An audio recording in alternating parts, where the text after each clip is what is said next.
మహాభారతం అనేది మనిషి జీవితంలో ఎదురయ్యే అనేక పాఠాలను అందించే ఒక మహాకావ్యం.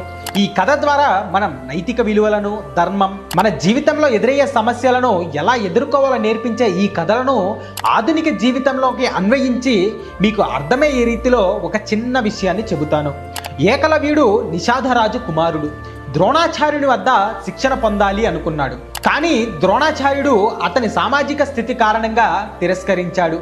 అయినా కానీ ఏకలవ్యుడు పట్టు వదలకుండా ద్రోణాచార్యుని మట్టి విగ్రహాన్ని తయారు చేసి తనంతట తానే శిక్షణ పొందాడు.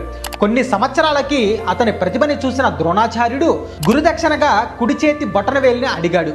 ఏకలవ్యుడు నిస్వార్థంగా తన బొటనవేలుని కత్తిరించి గురువుకు సమర్పించాడు. ఈ కథ మనకు నిబద్ధత, గురుభక్తి మరియు త్యాగం యొక్క గొప్పతనాన్ని తెలియజేస్తుంది.